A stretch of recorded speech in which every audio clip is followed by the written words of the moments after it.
मानो जने कम हो गए हैं लास्ट क्लास और भाग जाते हैं आधे। चलो भाई। भाई लास्ट क्लास में हम लोगों ने इवेपोरेशन प्रोसेस किया था। तो इवेपोरेशन प्रोसेस क्या था कि यदि आपका पास ओपन कंटेनर होगा तो उसमें जो लिक्विड मॉलिक्यूल जो सरफेस पे प्रेजेंट थे वो मॉलिक्यूल आपका वेपर में क्या हो रहे थे, कन्वर्ट हो रहे थे। और वो कैसे कन्वर्जन हो रहा था, स्पॉन्टेनियसली। उसमें हमने एक्स्ट्रा कोई एक्सटर्नल फोर्स नीड नहीं किया है, कोई एक्सटर्नल फोर्स नहीं लगाया, वो अपने आप क्या हो रहे हैं, आपके कन्वर्ट हो रहे हैं वेपर में। उस प्रोसेस को हमने क्या बोला था, इवेपोरेशन प्रोसेस। तो कैसा फिनोमिना होता है, सरफेस फिनोमिना, क्योंकि सरफेस से पार्टिकल्स क्या हो रहे हैं, इवेपोरेट हो रहे हैं। लेकिन हमने कहा था कि भाई यदि अपन कुछ फैक्टर्स और यूज कर लेंगे तो इवेपोरेशन प्रोसेस की रेट हो सकती है बढ़ जाए या कम हो जाए। तो हमने कुल 4 फैक्टर देखे थे। कौन कौन से, टेम्परेचर, यदि आप टेम्परेचर बढ़ाओगे तो इवेपोरेट होने की रेट क्या होती है, बढ़ती है। यदि आपने नेचर लिक्विड ही ऐसा ले लिया जिसमें फोर्स ऑफ अट्रैक्शन क्या लगे, कम लग रहा हो पार्टिकल्स के बीच में, तो वो भी क्या होंगे, इवेपोरेट होने की रेट उनके लिए भी क्या होगी, ज्यादा होगी। एक देखा था सरफेस एरिया की, एरिया यदि अपन सरफेस एरिया बढ़ा देंगे तो ज्यादा नंबर ऑफ पार्टिकल जो होंगे वो आपके इवेपोरेट होंगे। और एक हमने ड्राई एयर का फ्लो कराया था कि आप लिक्विड के सरफेस से क्या करा दें, ऊपर से ड्राई एयर फ्लो करा दें। तो ड्राई एयर की टेंडेंसी क्या होती है, मॉइस्चर को एब्जॉर्ब करना।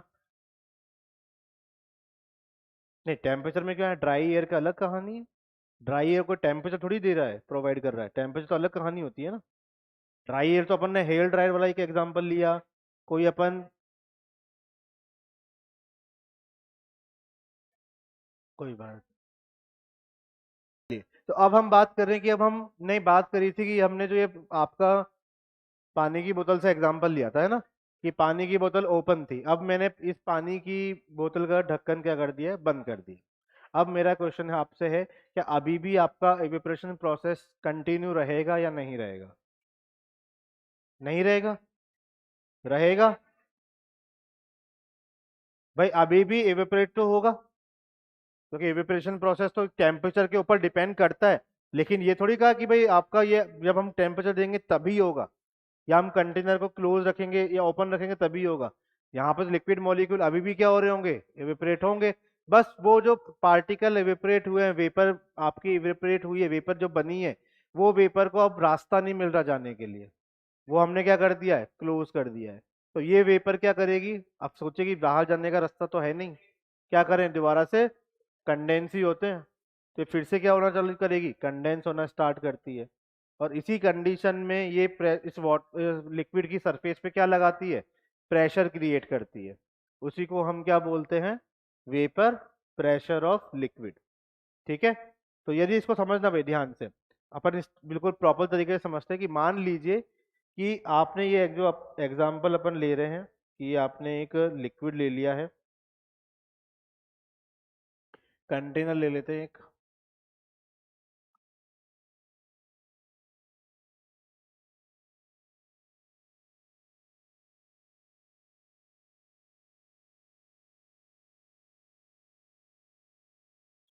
ठीक है भाई, ध्यान दीजिएगा। आपने एक कंटेनर लिया है और मान लीजिए इसमें आपने कोई पर्टिकुलर लिक्विड रख रखा है, कोई, है ना, कोई प्योर लिक्विड मान लीजिए।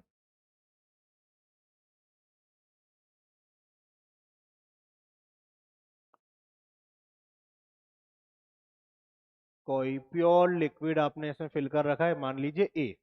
ठीक है। अब इसके जो पार्टिकल्स होंगे ये कहाँ पे प्रेजेंट होंगे, सरफेस पे। अपन मान लेते हैं कि भाई कुछ पार्टिकल सरफेस पे प्रेजेंट हो रखे हैं, ये सरफेस पे प्रेजेंट है।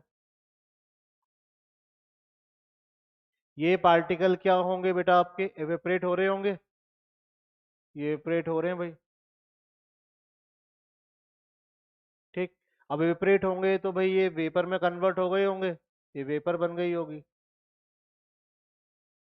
ठीक है। क्या, अब ध्यान दीजिएगा, यहाँ पर ये किस फॉर्म में है बेटा, लिक्विड में। यहाँ ये किस में कन्वर्ट हो चुके हैं, वेपर में, है ना।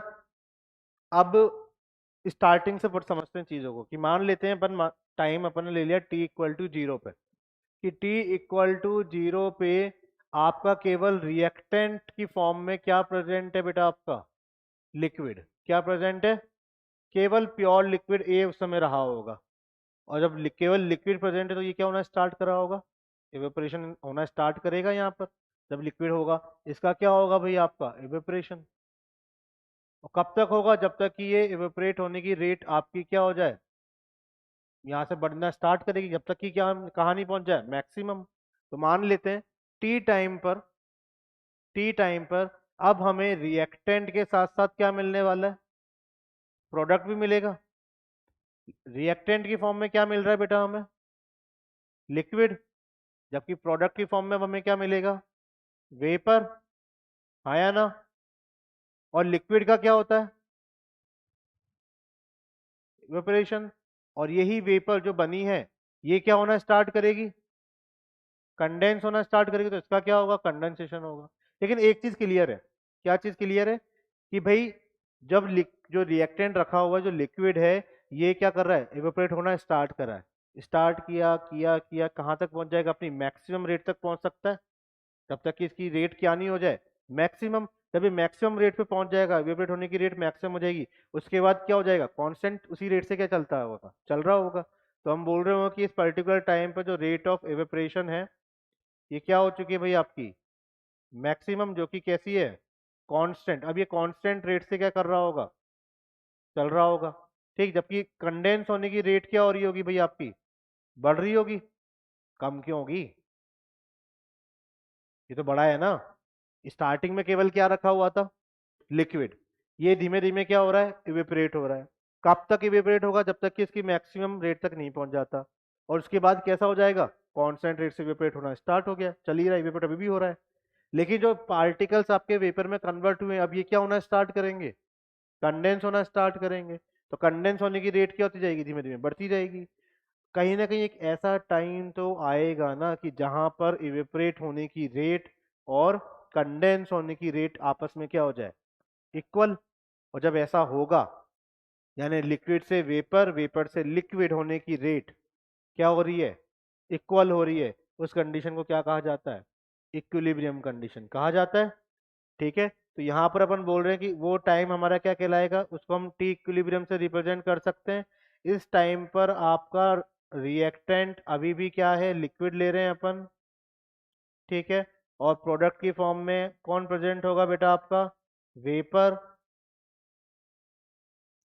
वेपर प्रेजेंट है। लेकिन एक चीज जो हमें पता है, वो क्या पता है यहाँ पर, कि जब आपका इवेपरेट होने की रेट यहाँ पर किसके इक्वल हो रही है, कंडेंसेशन रेट की क्या हो रही है, इक्वल हो रही है। भाई एक ऐसा पॉइंट तो आएगा जहां पे ये आपस में क्या होंगे, इक्वल होंगे। और उस कंडीशन को कहा जाता है डायनेमिक इक्विलिब्रियम। क्या कहा जाता है, डायनेमिक इक्विलिब्रियम। डायनेमिक क्यों बोल रहे हैं, डायनेमिक क्यों बोल रहे हैं,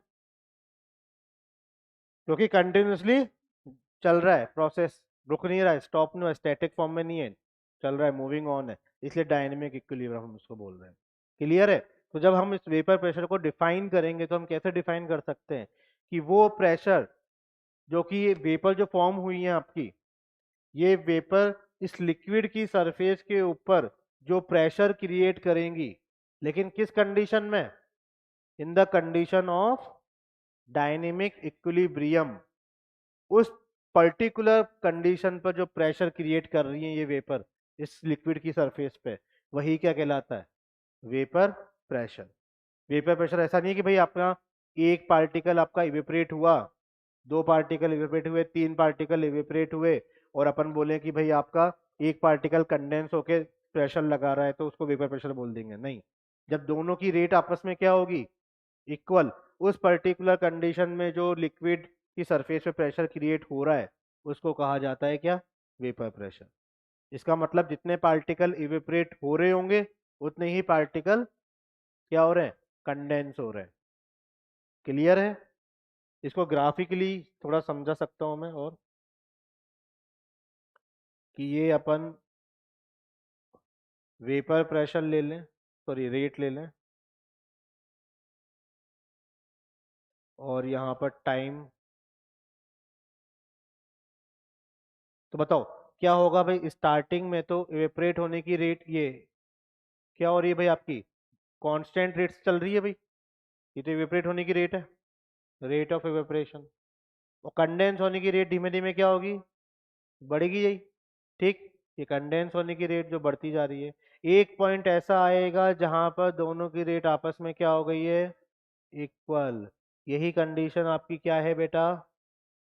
डायनेमिक इक्विलिब्रियम कंडीशन। और इस कंडीशन पर ही इस लिक्विड की सरफेस पे जो प्रेशर क्रिएट होगा बाय दिस वेपर मॉलिक्यूल, वही क्या कहलाता है? Vapour pressure. क्लियर है? इसको लेके कुछ पॉइंट्स और देखेंगे अपन, कि यदि यही लिक्विड को यदि मैं वाटर ले लूं, यदि लिक्विड क्या हुआ आपका? वाटर हुआ, तो वाटर के केस में इसी वेपर प्रेशर को बोला जाता है एक्वस टेंशन। क्या कहा जाता है? Aqueous tension.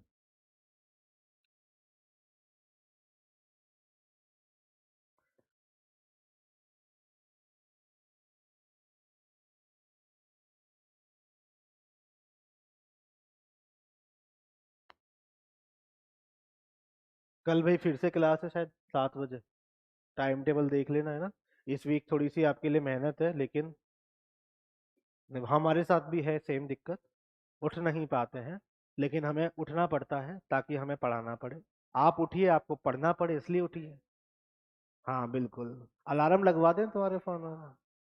हाँ हाँ, बिल्कुल यही तो काम बचा है, सबसे पहले उठे फिर तुम्हें उठाएं।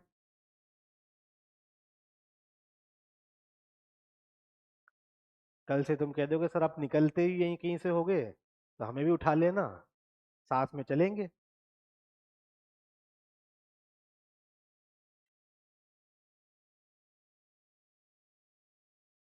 रूम देख लें तुम्हारा, कहाँ से उठाना है।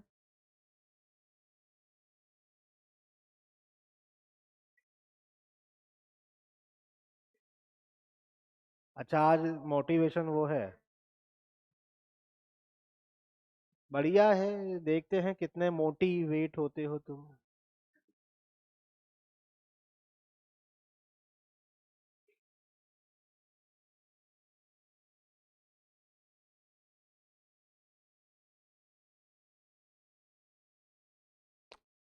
बढ़े आगे।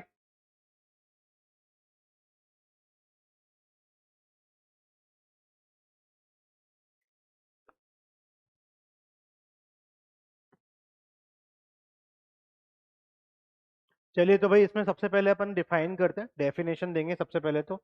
लिखा बेटा? थोड़ा स्पीड लिखने की थोड़ी तेज करो।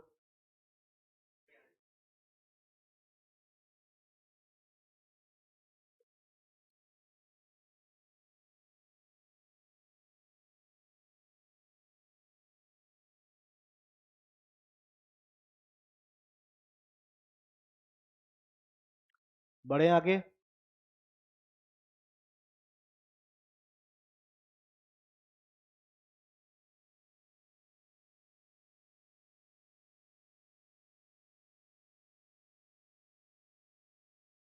चलिए, देखना बेटा यहाँ पे, सबसे पहले थोड़ा लिखो या जल्दी लिखिए, ऐसे टाइम ज़्यादा मत लगाओ।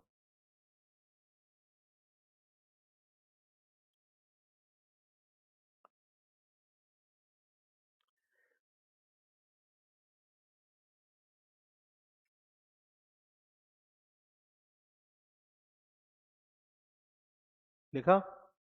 चलिए, देखो भाई इसमें आगे हम सबसे पहले इसको डिफाइन करते हैं, डेफिनेशन देते हैं इसकी।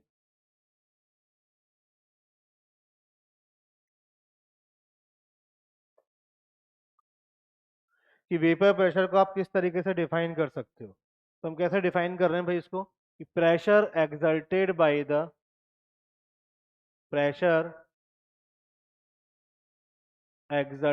by the vapor formed pressure exerted by the vapor formed in the condition of dynamic equilibrium, in the condition of dynamic equilibrium, pressure exerted by the vapor formed in the condition of dynamic equilibrium over the liquid surface, over the liquid surface in a closed container. Container कैसा होना चाहिए भाई? Close. यदि container यदि आपका open हुआ तो vapour pressure का कोई मतलब है क्या वहां पे? नहीं ना, वेपर प्रेशर थोड़ी लगेगा, वेपर तो टली गई। कहाँ वेपर लग के वो लगा कंडेंस होने वाली है? तो कंटेनर कैसा होना जरूरी है? Close. In A close container is known as, is called vapor pressure of liquid, is called vapor pressure of liquid। Clear है बेटा? अच्छा, इसके बारे में कुछ पॉइंट्स हम जरूर लिख सकते हैं यहाँ पर। क्या पॉइंट लिख सकते हैं? पहला पॉइंट कि भाई आपका जो वेपर प्रेशर है इन केस ऑफ वाटर, इसको हम क्या बोल सकते हैं? Aqueous tension. तो कुछ इंपॉर्टेंट 3 पॉइंट यहाँ पे हम लिखेंगे। इसमें पहला पॉइंट है, in case of water, in case of water it is also called aqueous tension। क्या कहा जाता है इस वेपर प्रेशर को? एक्वस टेंशन भी कहते हैं। वेपर प्रेशर ऑफ वाटर बोलने की जगह एक्वस टेंशन भी बोल सकते हैं। अच्छा, नेक्स्ट पॉइंट हम देखें। एक पॉइंट यहाँ पे यदि आप ध्यान से नोट करो तो हम जो ये बोल रहे हैं कि जो वेपर प्रेशर लगा वो कैसे लग रहा है कि भाई आपके लिक्विड किस में कन्वर्ट हुए? वेपर में। यही वेपर आपकी क्या हो रही है? कंडेंस हो रही है लिक्विड में। इस इक्विलिब्रियम कंडीशन पे जो प्रेशर क्रिएट हो रहा है उसी को क्या कहा जा रहा है? Vapour pressure. है ना? मान लो ये वाटर है, लिक्विड, ये किस में कन्वर्ट हुआ? है ना? इसके लिए केपी क्या लिखोगे? Partial pressure of H2O gas, यही तो लिखोगे। है ना? बोलो। यही तो वेपर प्रेशर है, और यही तो क्या है? वेपर प्रेशर है। यानी वेपर प्रेशर एक तरीके से किसको डिनोट कर रहा है? केपी को। बोलो भाई। और वेपर जो इक्विलिब्रियम कांस्टेंट जो होता है, क्या वो केवल टेम्परेचर के ऊपर डिपेंड करता है? हाँ या ना? ये आपने पढ़ा है, इक्विलिब्रियम तो पढ़ा है ना? फिर केमिकल भी नहीं पढ़ा है क्या? केमिकल तो पढ़े होगे, कैसे क्या बातें कर रहे हो? केमिकल, केमिकल इक्विलिब्रियम भी नहीं पढ़े हैं?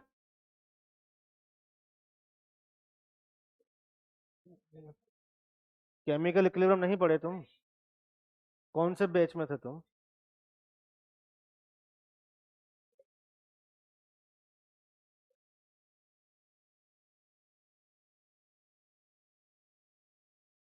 31M में? अच्छा, 32M में। हाँ बेटा, दूसरा बैच ले ले, नाम तो पता है मुझे। कोई बात नहीं, मैं बता देता हूँ। आपने इक्विलिब्रियम का, थोड़ी सी कहानी ये होती है कि भाई जहां पर एक आपकी फॉरवर्ड रिएक्शन की रेट बैकवर्ड रिएक्शन की रेट की क्या होती है? इक्वल होती है। ठीक है। और जिसमें अपन क्या करते हैं, ये जो होता है ये होता है प्रोडक्ट अपॉन रिएक्टेंट। ठीक है। गैस के केस में, गैस के केस में इसी को हम किससे डिनोट करते हैं? केपी से। ठीक है। ये केसी हो सकता है कंसंट्रेशन की फॉर्म में, ये गैस के केस में। अब यहाँ पे मैंने जब गैस के केस में लिखा तो पार्शियल प्रेशर ऑफ वाटर लिखूंगा। लिक्विड और सॉलिड के केस में उनका पार्शियल प्रेशर और उनका कंसंट्रेशन यानी एक्टिव मास हमेशा क्या एज्यूम किया जाता है? 1 एज्यूम करा जाता है। ठीक है। तो यहाँ पर यदि हम वाटर के केस में जब कहानी में समझा रहा हूँ आपको एग्जाम्पल लेके, तो इस समय क्या समझ में आ रहा है कि जो वेपर प्रेशर यहाँ पर आपका लग रहा है वाटर का, वाटर के सरफेस पे जो ये लिक्विड की सरफेस पे वेपर जो प्रेशर क्रिएट कर रहा है, बेसिकली वो है क्या? Equilibrium constant. और इक्विलिब्रियम कांस्टेंट केवल किसके ऊपर डिपेंड करता है? टेम्परेचर के ऊपर। केवल किस पर डिपेंड करेगा? टेम्परेचर। तो इसका मतलब क्या है कि जो वेपर प्रेशर है किसी भी लिक्विड का, वो भी केवल किस पे डिपेंड करना चाहिए? टेम्परेचर पे। क्लियर है? ये पॉइंट में आपको समझाने के लिए मैंने एक चीज बताई है। तो यहाँ पे सेकंड पॉइंट हम लिख सकते हैं, वेपर प्रेशर को मैं शॉर्ट में लिख रहा हूँ, चलेगा ना? वी डॉट पी से। तो vapour pressure of pure liquid, vapor pressure of pure liquid depends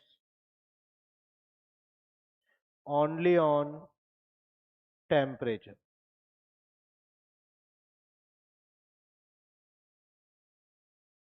It is denoted by, इसको हम डिनोट करते हैं पी नोट से। प्योर लिक्विड का जो वेपर प्रेशर होता है उसको किससे डिनोट किया जाता है? P note. क्योंकि देखो जब आपका सॉल्वेंट होगा, कोई प्योर सॉल्वेंट होगा, और एक यदि मैं इसमें सॉल्यूट ऐड करूंगा तो क्या बन जाएगा? सॉल्यूशन। अब सॉल्यूशन एक क्या है? मिक्सचर है। जबकि सॉल्वेंट क्या है? प्योर फॉर्म में रखा हुआ है। तो दोनों का वेपर प्रेशर को डिनोट करने का तरीका क्या होना चाहिए? अलग अलग होना चाहिए। तो प्योर लिक्विड के वेपर प्रेशर को डिनोट किया जाता है पी नोट से, नोट लगा होता है ऊपर ये। ठीक है। और इसकी न्यूमेरिकल वैल्यू जो होती है, and its numerical value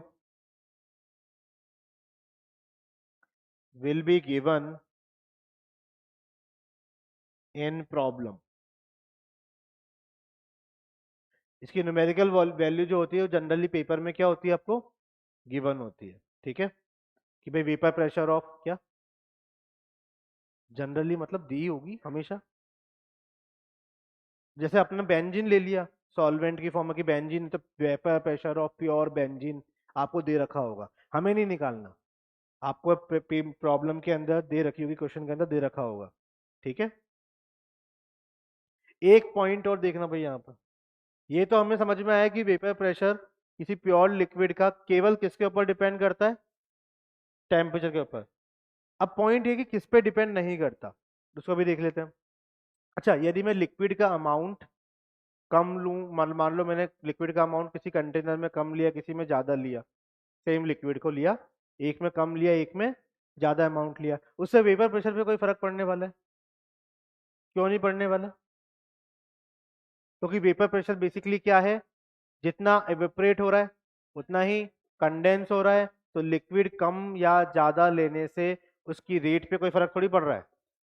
ठीक है, तो उस कंडीशन पे हम वेपर प्रेशर बोल पा रहे हैं ना। तो आप अमाउंट ऑफ लिक्विड कुछ भी लो, आप कंटेनर कोई सा भी ले लो, कि आपने मान लो 20 ml कोई लिक्विड लिया, एक आपने ग्लास में ले लिया, एक आपने बीकर में ले लिया बड़े से, कोई फर्क नहीं पड़ना, उसका वेपर प्रेशर सेम लगने वाला है। क्योंकि कंटेनर की शेप से, साइज से, उसके वॉल्यूम से वेपर प्रेशर पे कोई फर्क नहीं पड़ता। इसका मतलब सरफेस एरिया पे भी कोई डिपेंडेंसी नहीं होनी चाहिए। लेकिन एवेपोरेशन तो करता है, क्योंकि एवेपोरेशन में केवल एक ही प्रोसेस चल रहा है, एवेपोरेट हो रहा है। लेकिन वेपर प्रेशर कब लग रहा है? जब एवेपोरेशन के साथ साथ क्या हो रहा है? कंडेंसेशन भी हो रहा है। तो जितने पार्टिकल आपके एवेपोरेट हुए उतने ही पार्टिकल क्या हो रहे हैं? कंडेंस भी हो रहे हैं। तो सरफेस एरिया पर भी आपका वेपर प्रेशर डिपेंड नहीं करता। बहुत इंपॉर्टेंट पॉइंट है ये, जो कि पूछा गया है कई बार, कि vapour pressure of any liquid does not depend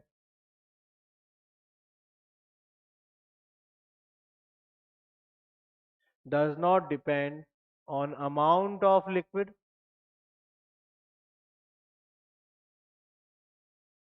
comma, volume of vessel, comma,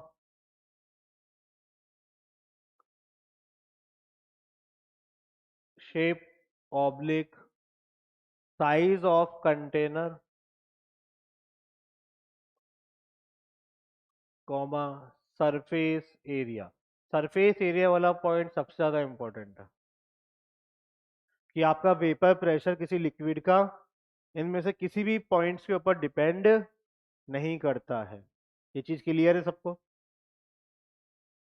हाँ या ना? कोई दिक्कत? तो ये 3 पॉइंट और ये डेफिनेशन प्रॉपर बिल्कुल बेसिक से पढ़ रहे हैं अपन, कि वेपर प्रेशर होता क्या है। उसकी डेफिनेशन हमने लिखी है, वो किन चीजों के ऊपर डिपेंड करता है, किन पर नहीं करता है, वो देखा है। अब पॉइंट ये आता है कि क्या कुछ फैक्टर्स हैं, जैसे टेम्परेचर तो एक होता ही है, इसके अलावा भी कोई और फैक्टर हो सकता है जिसके ऊपर वेपर प्रेशर डिपेंड करे? तो हम लिख सकते हैं फैक्टर्स अफेक्टिंग वेपर प्रेशर। देखो वैसे तो मेन तो टेम्परेचर ही होता है, लेकिन एक फैक्टर और यहाँ पे हम ऐड करेंगे, जो कि क्या है? Nature of liquid. ये हम समझ चुके हैं पहले, फिर ही मैं दोबारा बता रहा हूँ ये। नेचर ऑफ लिक्विड कि मान लीजिए दो अलग अलग कंटेनर है, एक में आपने वाटर फिल किया, एक में आपने एल्कोहल रख रखा है। तो वाटर में हमारी हाइड्रोजन बॉन्डिंग ज्यादा स्ट्रॉन्गर थी, है ना, और अल्कोहल के बीच में हाइड्रोजन बॉन्डिंग थोड़ी सी क्या होती है, वीक होती है। अब जिसमें आपका फोर्स ऑफ अट्रैक्शन वीक होगा उसमें एवेपरेट होने की रेट भी कम होगी, है ना। जिसमें आपके पार्टिकल्स ज्यादा टाइटली पैक्ड होंगे, सॉरी, जिसमें आपके पार्टिकल्स, जिसमें फोर्स ऑफ अट्रैक्शन क्या होगा, ज्यादा होगा, उसमें रेट ऑफ एवेपरेशन क्या होगा, कम होगा। और जिसमें फोर्स ऑफ अट्रैक्शन वीक होगा उसमें रेट ऑफ एवेपरेशन ज्यादा होगा। ठीक है, यही कहानी वेपर प्रेशर पे भी डिपेंड करेगी। क्यों करेगी भी डिपेंड, कि भाई आपने एक वाटर मॉलिक्यूल लिया और एक आपने अल्कोहल लिया। अब एक तो आपका इवेपोरेट इजीली हो रहा है, इजीली इवेपोरेट होगा तो उसके कंडेंस होने की रेट भी उस हिसाब से चलेगी। ठीक है, एक आपका बहुत टाइटली पैक्ड है पार्टिकल्स, वाटर में हाइड्रोजन बॉन्डिंग ज्यादा स्ट्रॉन्गर है कंपेरेटिवली, तो उसमें इवेपोरेट होने की रेट क्या होगी बेटा, कम चलेगी, धीमे रेट से चलेगा। तो उसके कंडेंस होने की रेट भी क्या होगी, उसी हिसाब से आपको देखना पड़ेगा, नंबर ऑफ पार्टिकल्स कितने इवेपोरेट हुए या कंडेंस हुए। तो वेपर प्रेशर जो होता है, वेपर प्रेशर इस लिक्विड के नेचर के ऊपर डिपेंड करता है। किस तरीके से डिपेंड करेगा, वही सेम जिससे आपका vapour pressure is inversely proportional to force of attraction between molecules. Clear है, जितना ज्यादा फोर्स ऑफ अट्रैक्शन, जितना ज्यादा आपका फोर्स ऑफ अट्रैक्शन होगा मॉलिक्यूल्स के बीच में, उतना कम वेपर प्रेशर क्या होगा, क्रिएट होगा। जितना कम फोर्स ऑफ अट्रैक्शन लगेगा पार्टिकल्स के बीच में, उतना ज्यादा वेपर प्रेशर वो क्या करेंगे, क्रिएट करेंगे। तो यदि मैं वाटर का और अल्कोहल की बात कर ली है मैंने, तो वाटर में और अल्कोहल में से किस में वेपर प्रेशर ज्यादा होता है, किसका वेपर प्रेशर होता है, अल्कोहल का, क्योंकि उसमें फोर्स ऑफ अट्रैक्शन क्या होता है, वीक। ठीक है, क्लियर है। चलिए एक लास्ट इसमें, एक तो अपने लिख ही रखा है ये सेकंड नंबर, क्या बेटा आपका टेम्परेचर। तो वेपर प्रेशर टेम्परेचर के क्या चलता है, डायरेक्टली प्रोपोर्शनल।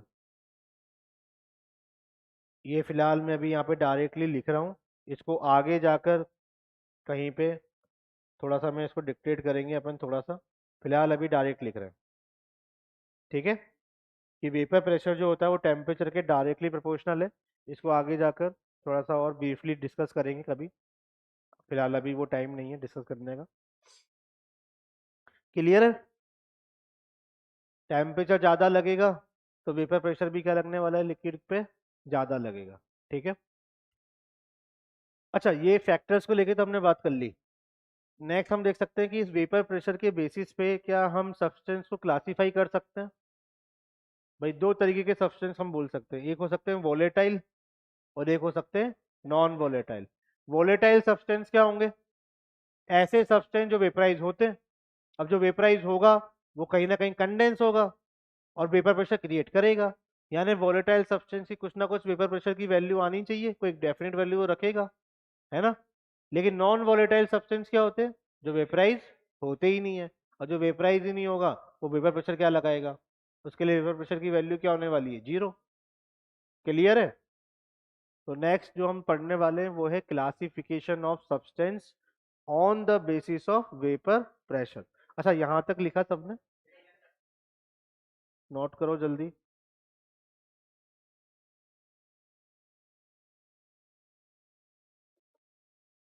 भाई हर एक पॉइंट को ध्यान से समझ के करना, ठीक है, बिना समझे टॉपिक से निकल जाओगे तो इजी तरीका है क्वेश्चन ना करने का। ठीक है, क्वेश्चन को छोड़ने का इजी तरीका है कि इसको पढ़ो ही मत। लेकिन यदि इसको थोड़ा सा ध्यान से पढ़ोगे तो ये मैंने पहले भी कहा है, ये टॉपिक उन टॉपिक्स में हम बोल सकते हैं जो कि आपको मार्क्स दे सकते हैं निकाल के। ठीक है, अभी हम इन टॉपिक्स को भी यदि छोड़ेंगे, सॉल्यूशन चैप्टर को यदि हम छोड़ेंगे तो फिर हमारे लिए दिक्कत बढ़ जाएगी फिजिकल केमिस्ट्री में। बढ़े आगे, चलिए तो नेक्स्ट हम यहाँ पे हेडिंग डाल रहे हैं,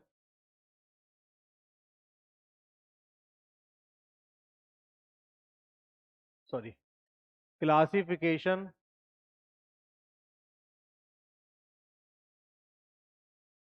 classification of substances on the basis of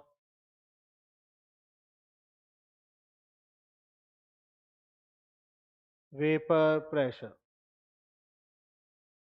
तो सब्सटेंस का हम क्लासिफिकेशन कर रहे हैं on the basis of vapour pressure. ध्यान दीजिएगा, इसमें अपन ले सकते हैं बेटा, आप सबसे पहला नंबर अपना वोलेटाइल सब्सटेंस।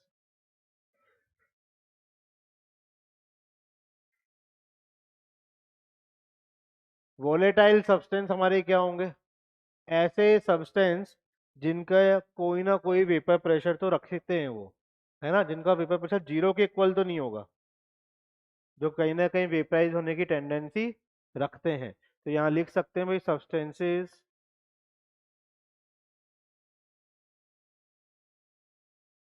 हैविंग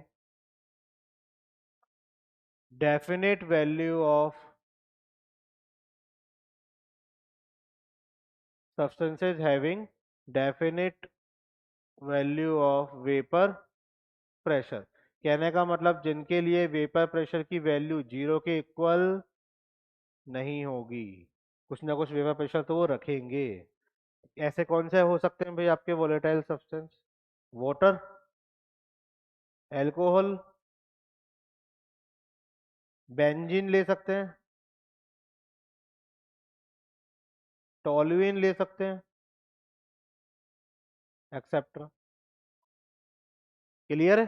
ये वो सब्सटेंस हो गए जिनमें कुछ ना कुछ नेचर तो होगा वेपराइज होने का, ये वेपराइज तो होंगे। सेकंड क्या ले सकते हैं बेटा अपन? Non volatile substance.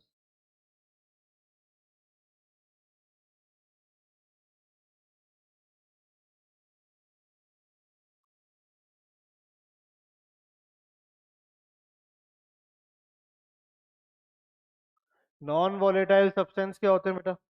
ऐसे सब्सटेंस जिनमें वेपराइज होने की टेंडेंसी नहीं हो, जो वेपराइज होते ही नहीं है, जो वेपर बनाएगा ही नहीं, वो प्रेशर कैसे लगाएगा, लगा पाएगा क्या?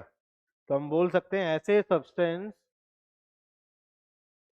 सब्सटेंसेस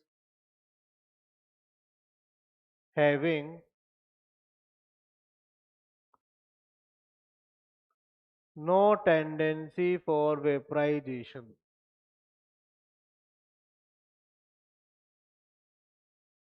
जिनमें वेपराइजेशन की कोई टेंडेंसी ही ना हो, ऐसे सब्सटेंसेस का वेपर प्रेशर किसके इक्वल होगा भाई?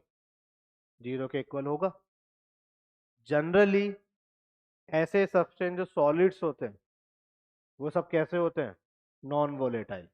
तो यहाँ पर हम लिख सकते हैं स्टार लगा के कि solids are assumed to be non volatile. ठीक है जी।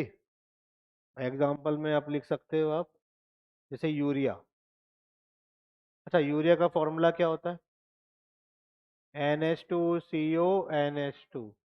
तो इसका मॉलिक्यूलर वेट कितना होता है? 60। ठीक है। और क्या ले सकते हैं? ग्लूकोज।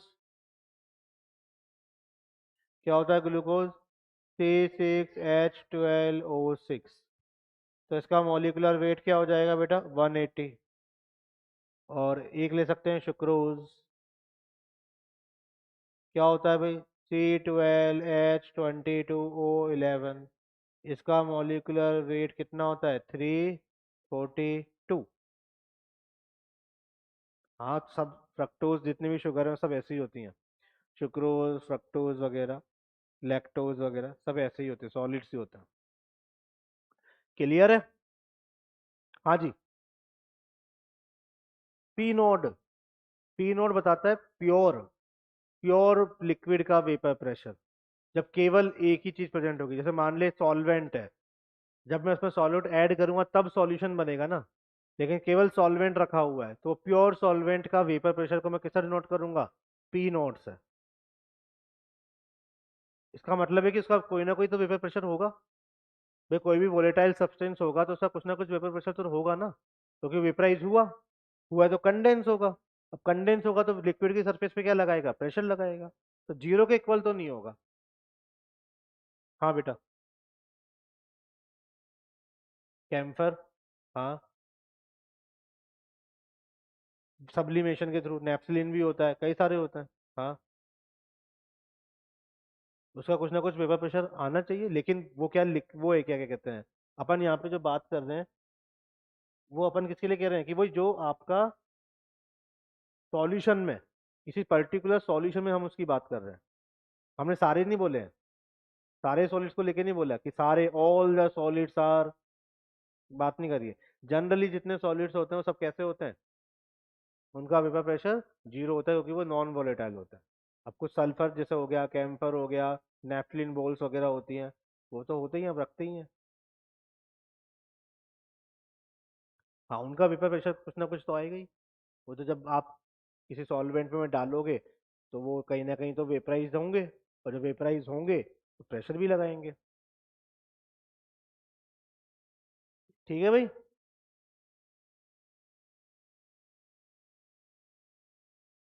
अब आती है हमारी मेन कहानी, जहां से हम स्टार्ट करेंगे न्यूमेरिकल पर्पस वाले तरीके, है ना, न्यूमेरिकल्स हमारे स्टार्ट होने जा रहे हैं, उसको हमें समझना है उस टॉपिक को।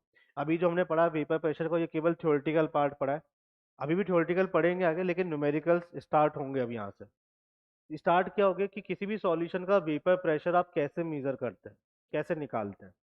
ठीक है। अभी दो तरीके हो सकते हैं कि सॉल्यूशन को बनाने के, कि आप किसी पर्टिकुलर सॉल्वेंट में क्या ऐड कर दो। सॉल्वेंट जनरली हम क्या मान के चलते हैं, वोलेटाइल, क्योंकि सॉल्वेंट हमेशा कैसा होगा, लिक्विड, और लिक्विड जनरली हम मान के चलते हैं कैसा होता है, वोलेटाइल नेचर का होता है। तो जब आप किसी ऐसे सॉल्यूशन को बना रहे हो जिसमें क्या हो बेटा, नॉन वोलेटाइल सॉल्यूट आपने ऐड किया हो, एक केस तो वो पढ़ेंगे तब हमारा सॉल्यूशन का वेपर प्रेशर क्या आएगा, और एक केस पढ़ेंगे जब आपने वोलेटाइल सॉल्यूट को ऐड करा है। ठीक है। तो पहला केस उठाते हैं सबसे पहले, तो जिसको देखेंगे, ये लिखा भाई सबने। तो नेक्स्ट अब जो हम पढ़ने वाले हैं वो है वेपर प्रेशर ऑफ सॉल्यूशन। और वेपर प्रेशर ऑफ सॉल्यूशन में सबसे पहला केस जो हम देखने वाले हैं वो है भाई आपका number one, case number one,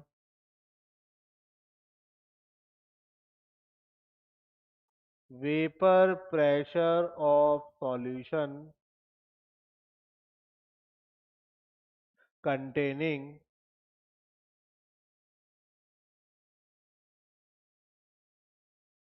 non volatile solute. हम एक ऐसा वेपर प्रेशर मतलब सॉल्यूशन बना रहे हैं जिसमें क्या प्रेजेंट है बेटा, नॉन वोलेटाइल सॉल्यूट प्रेजेंट है। ठीक है। उस पर्टिकुलर सॉल्यूशन का वेपर प्रेशर हम कैसे मेजर करेंगे वो हम देखने वाले हैं। चलिए देखते हैं। अच्छा, सॉल्यूशन है, सॉल्यूशन बना है, तो भाई आपका अपन क्या बोल सकते हैं, सॉल्यूशन में क्या होता है, सॉल्यूट और सॉल्वेंट।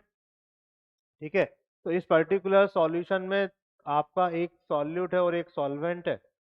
जनरली आज तक हम सॉल्यूट को जब भी डिनोट करते थे तो ए से डिनोट करते थे, लेकिन अब से हम सॉल्यूट को किससे डिनोट करेंगे, बी से। ये केवल डिनोशन इसलिए कर रहे हैं ताकि जब अपन फॉर्मूले बनाए तो हमारे लिए वो याद रखना थोड़ा सा आसान रहे। ठीक है। सॉल्यूट को बी से डिनोट कर रहा हूं मैं यहाँ पे, और सॉल्वेंट को किससे डिनोट करूंगा, ए से। ठीक है। यदि हम बात करें सबसे पहले इनके नेचर की, कि इनका नेचर हमने यहाँ पे क्या लिया है। सेकंड हम देखेंगे भाई फिजिकल स्टेट हमने यहाँ पर क्या ली होगी, सॉल्यूट और सॉल्वेंट की। नेक्स्ट हम देख सकते हैं उनका वेपर प्रेशर क्या रहा होगा। नेक्स्ट देख सकते हैं उनके मोल्स क्या रहे होंगे। और लास्ट में हम देख सकते हैं मोल फ्रैक्शन।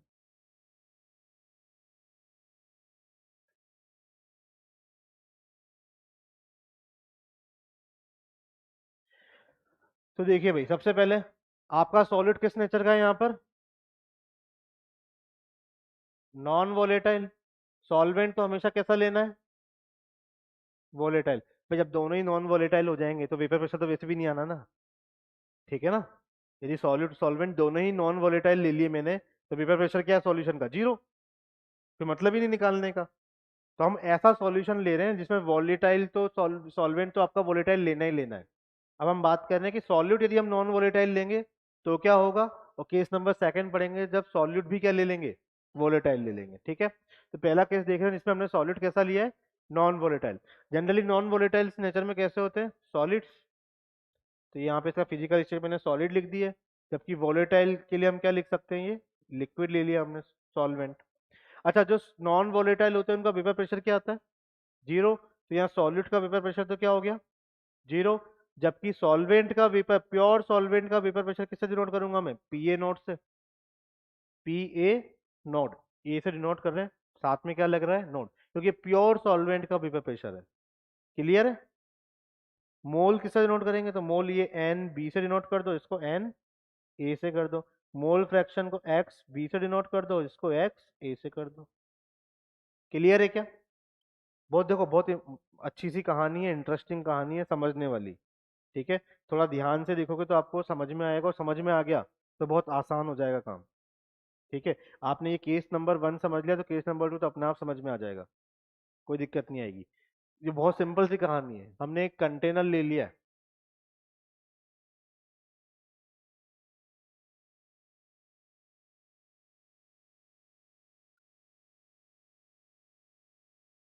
इस कंटेनर में अपन ने क्या करा है बेटा, आपका एक प्योर सॉल्वेंट ले लिया है। क्या ले लिया है, एक प्योर सॉल्वेंट,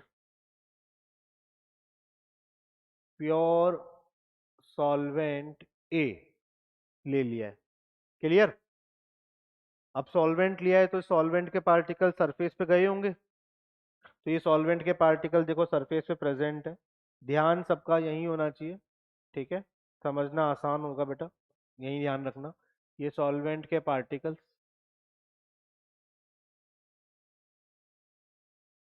ठीक, ये आपके सरफेस पे प्रेजेंट है।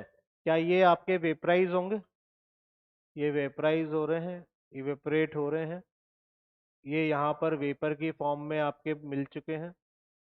ठीक है, ये वेपर की फॉर्म में मिल रहे हैं। क्या ये वेपर फिर से कंडेंस होगी, आया ना।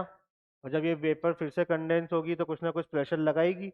मैं वो प्रेशर मान के चल रहा हूँ, वो क्या आएगा, प्योर सॉल्वेंट का वेपर प्रेशर बोलूंगा मैं उसको। क्या बोलूंगा उसको मैं, प्योर सॉल्वेंट का वेपर प्रेशर, जो कि क्या होगा, पी ए नॉट। बोलो बेटा, आया ना। भाई केवल क्या प्रेजेंट है, सॉल्वेंट। तो सॉल्वेंट के पार्टिकल जो थे वो वेपराइज हुए, उन्होंने ही क्या लगाया, प्रेशर लगाया। तो यहाँ पे जो प्रेशर क्रिएट होगा, वेपर प्रेशर जो आएगा वो किसका आएगा, प्योर सॉल्वेंट का ही तो आएगा, जिसको किससे डिनोट करोगे आप, पीए नोट से। क्लियर है।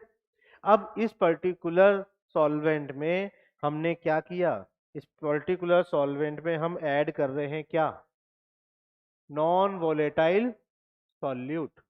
हम क्या ऐड कर रहे हैं इसमें, नॉन वोलेटाइल सॉल्यूट हमने इसमें ऐड कर दिया। हम इसमें ऐड कर रहे हैं नॉन वोलेटाइल सॉल्यूट।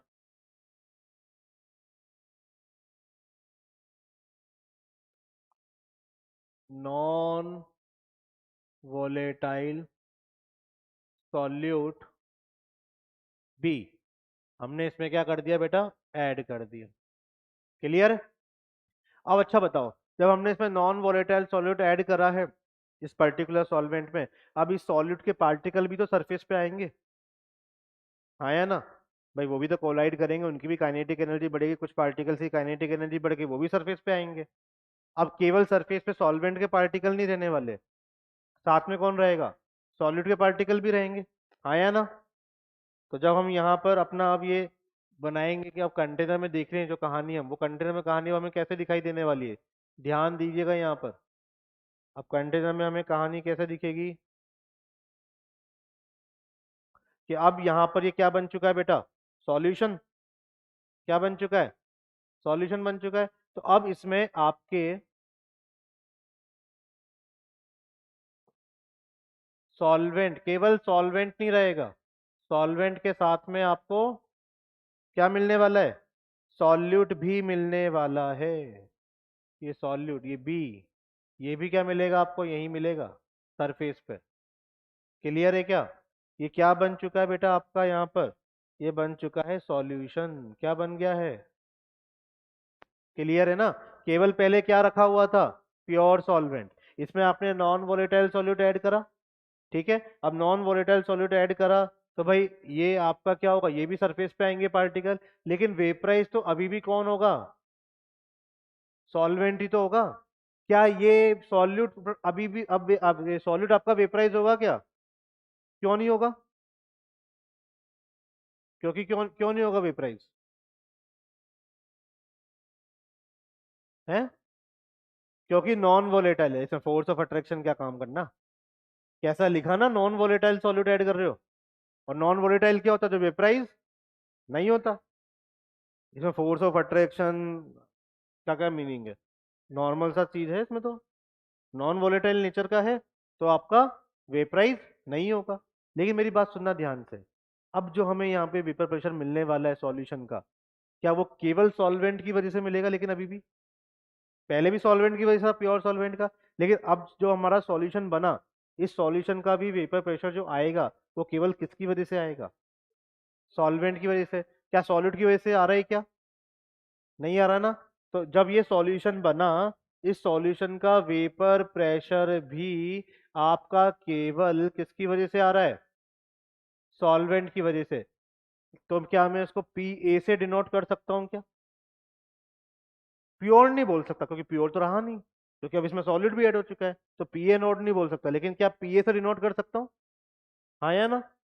मेरा पॉइंट बस आपसे अगला क्वेश्चन क्या है कि जब आपने इस प्योर सॉल्वेंट में इस नॉन वोलेटाइल सॉलिड को ऐड करा, तो जो आपको वेपर प्रेशर मिला सॉल्यूशन का, जिसको आप पीए से डिनोट कर रहे हो, आपके पास चार ऑप्शन है। P A nought greater than P A होगा, P A nought less than P A होगा, P A nought equal to P A होगा, या fourth none of these. P A nought greater than P A होगा कि लेस देन होगा? भाई पहले सरफेस पे सारे के सारे पार्टिकल किसके थे? किसके थे? सॉल्वेंट के। हाँ है ना? तो आपका मान लीजिए 100 एटीएम प्रेशर लगा। ठीक। अब आपने इसमें जब नॉन वोलेटाइल सॉल्यूट ऐड करा, तो अब सरफेस पे सॉल्वेंट के साथ साथ सॉल्यूट भी अपनी जगह ले रहा है। अब जब लगे लेगा तो कहीं ना कहीं सॉल्वेंट के पार्टिकल कम हुए ना। जब कम हुए तो कम पार्टिकल क्या हुए? वेपराइज हुए। तो कम पार्टिकल क्या होंगे? तो वेपर प्रेशर भी क्या लगने वाला है? कम लगने वाला है। इसका मतलब क्या है कि ये जो पीए है आपका, ये कहीं ना कहीं क्या हो चुका है?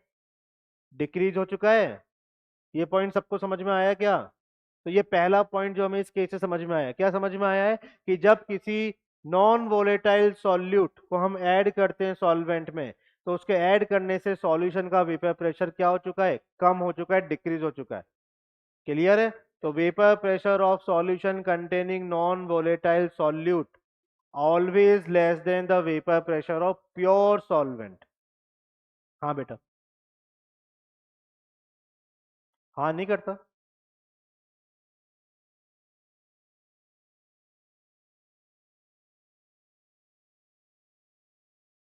लिक्विड का मैंने मैंने कंटेनर थोड़ी चेंज कर दिया, कंटेनर तो सेम ही है ना। किसका? हाँ तो देख लो ना। तो हाँ, तो अपन बात किसी कर रहे हैं?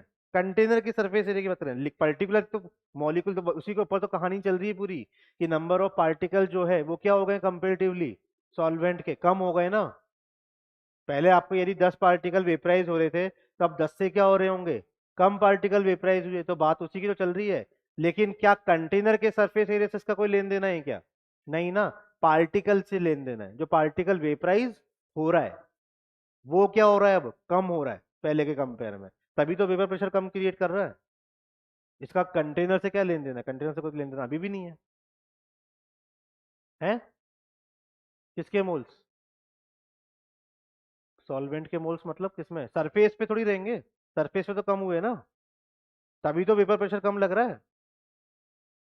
भाई जब सब सेम ही लगेंगे तो सेम पार्टिकल क्या होंगे? वेपराइज होंगे। सेम ही क्या लगाएंगे? कंडेंस करते हैं ना। हम वही चीज तो देख रहे हैं यहाँ पर। इसको इजी वे में समझा रहा हूँ ना मैं। यदि मैं इसको केवल लिख दूंगा लाइन में, तो समझ में आती क्या? नहीं आती। तो इसको क्या करा अपन ने यहाँ पे? सिंपल एक तरीके से समझाया। क्या बोला कि यदि सरफेस पे आपके पार्टिकल आपको साफ साफ दिख रहे हैं कितने हैं, अब मैंने जब सॉल्यूट ऐड करा तो ये पार्टिकल भी कहाँ आ गए? सरफेस पे आ गए। लेकिन क्या ये वेपराइज हो रहे हैं क्या? नहीं हो रहे हैं। तो कहीं ना कहीं जो पहले जितने पार्टिकल वेपराइजेशन में जा रहे थे, उससे कम पार्टिकल अब आपके जा पा रहे हैं सॉल्वेंट के। तो कहीं ना कहीं वेपर प्रेशर पहले के कंपेरिजन में क्या हो जाएगा, कम क्रिएट होगा कि नहीं होगा, हाँ या ना, हाँ या ना। तो इसको लेके एक हमारे अच्छे से प्यारे से एक साइंटिस्ट थे, उन्होंने कुछ बातें बोली हैं हमें।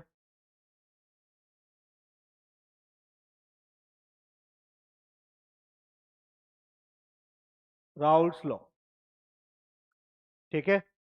राउल्ट हमारे बहुत अच्छे थे, ठीक है। हाँ, हमारे आप सबके चच्चा थे। इन चच्चा ने बताया कि कोई भी वोलेटाइल कंपोनेंट किसी पर्टिकुलर सॉल्यूशन में वोलेटाइल कंपोनेंट की वजह से ही सबसे पहले तो वेपर प्रेशर आता है ना। कोई नॉन वोलेटाइल कंपोनेंट की वजह से तो वेपर प्रेशर वैसे भी नहीं आएगा। तो vapour pressure of any volatile component in solution जो होगा वो किसके डायरेक्टली प्रोपोर्शनल चलेगा, उसी पर्टिकुलर कंपोनेंट के मोल फ्रैक्शन के, क्योंकि जितनी अमाउंट उसकी होगी उसी रेशो में वेपर प्रेशर क्या लगेगा आपका, लगने वाला है। क्लियर है। जितना पार्टिसिपेशन उसका होगा वहां पर सरफेस पर उस पर्टिकुलर सॉल्यूशन में, उतना ही अमाउंट में तो वो क्या कर लगाने वाला है, वेपर प्रेशर क्रिएट करेगा। तो इसको लेके राउल्स ने क्या पॉइंट बोला है भाई, ध्यान से सुनना भाई, क्या कहानी बोली है,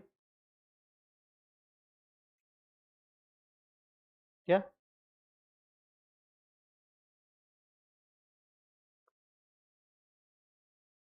vapour pressure of any volatile vapor pressure of any volatile component in the solution is directly proportional is directly proportional to the component directly proportional to directly proportional to that component, sorry एक minute, the solution is directly proportional to the mole fraction, तू बता दे हमें, तो change किया ना मैंने, to the mole fraction of that component in the solution।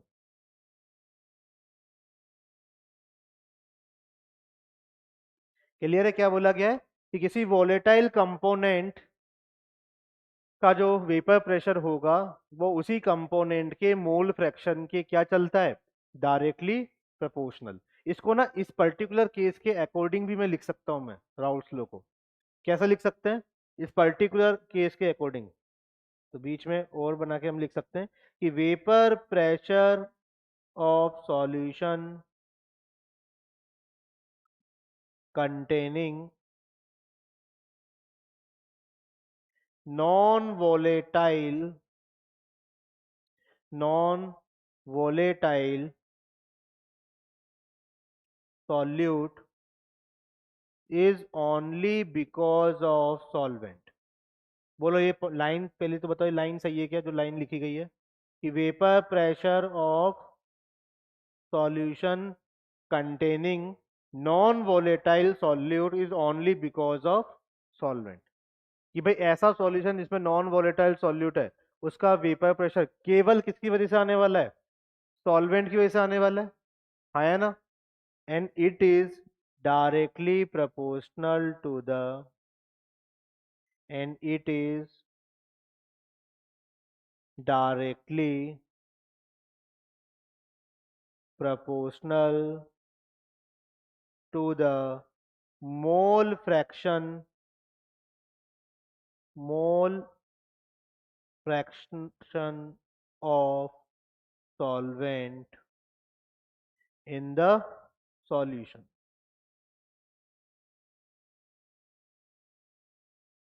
बोलो भाई ये चीज क्लियर है। ये सेकंड डेफिनेशन भी आप दे सकते हो। बेसिकली मेन डेफिनेशन तो राउल्स ने यही बोली थी कि किसी भी वोलेटाइल कंपाउंड, सिंपल सा पॉइंट बोला यार, इतना टफ चीज बोली नहीं, इसको आप टफ समझना मत, सिंपल सी चीज है। क्या बोला गया है कि कोई भी वोलेटाइल कंपोनेंट, क्योंकि वोलेटाइल कंपोनेंट होगा वही वेपर प्रेशर देगा ना, कोई नॉन वोलेटाइल कंपोनेंट थोड़ी वेपर प्रेशर देने वाला है। तो वोलेटाइल कंपोनेंट का जो वेपर प्रेशर होगा वो उसी के मोल फ्रैक्शन के क्या चलने वाला है, डायरेक्टली प्रोपोर्शनल। क्लियर है?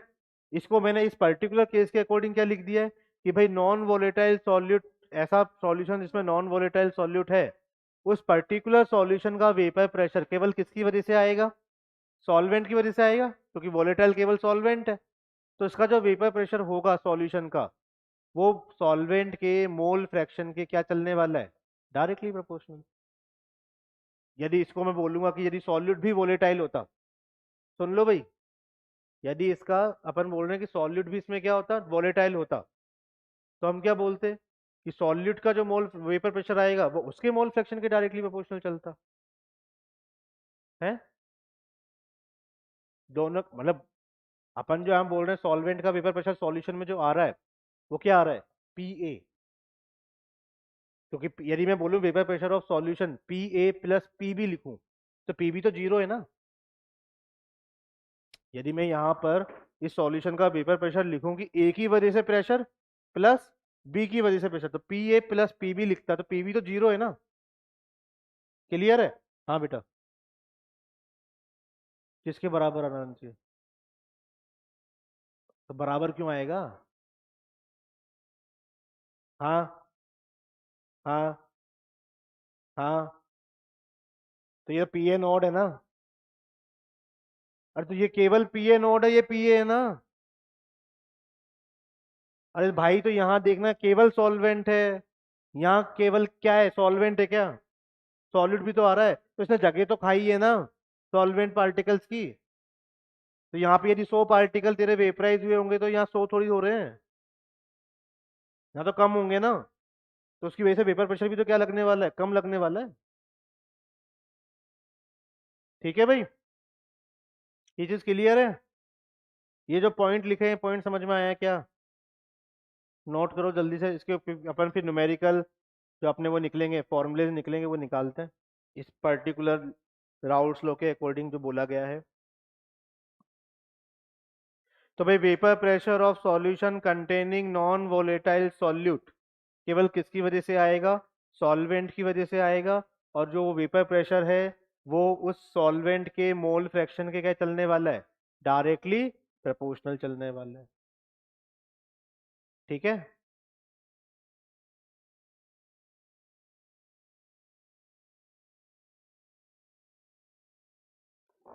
बढ़े आगे, लिखा क्या है यहाँ तक?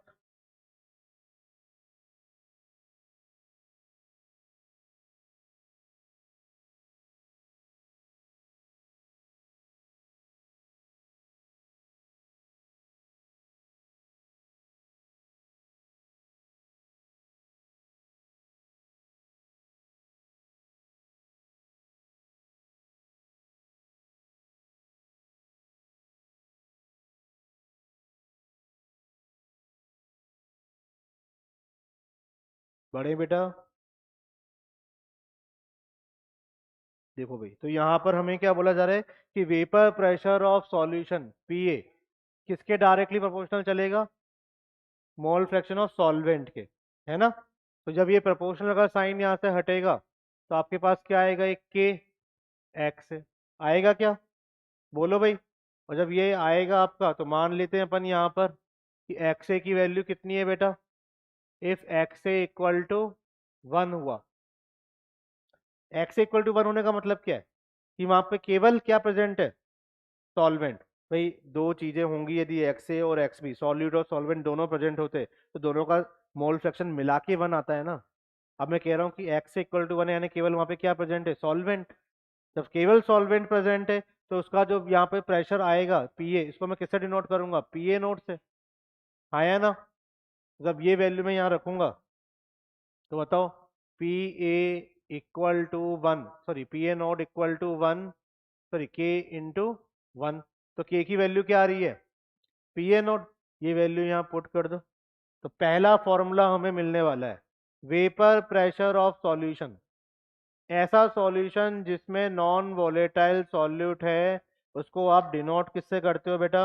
उसको आप डिनोट करते हो पी ए से, और उसका वेपर प्रेशर क्या आ रहा है?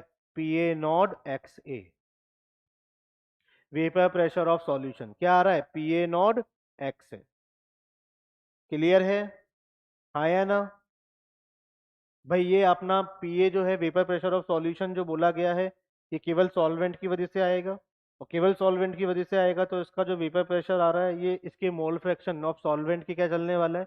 Directly proportional. ये मैंने नहीं बोला है, किसने बोला है? राउल जी ने बोला है। अब रॉल्स लॉ के अकॉर्डिंग एक कहानी बोली गई है, जब प्रोपोर्शनल का साइन हटा तो एक कांस्टेंट आया, कि अपन बोल रहे हैं कि यदि एक्स ए की वैल्यू 1 होती, एक्स ए इक्वल टू 1 होने का मतलब केवल वहां पे क्या प्रेजेंट है? सॉल्वेंट, सॉल्यूट है ही नहीं। केवल सॉल्वेंट प्रेजेंट होगा तो वेपर प्रेशर भी केवल किसकी वजह से होगा? सॉल्वेंट। ओनली प्योर सॉल्वेंट का वेपर प्रेशर क्या होता है? P A note. तो ये पी ए किसको रिप्रेजेंट करेगा? पी ए नोट को। तो ये वैल्यू जब मैंने यहाँ पे रखी तो के की वैल्यू क्या आई? P A note. तो यहाँ से पी ए इक्वल टू क्या आ रहा है? पी ए नोट एक्स ए। ये पी ए क्या है?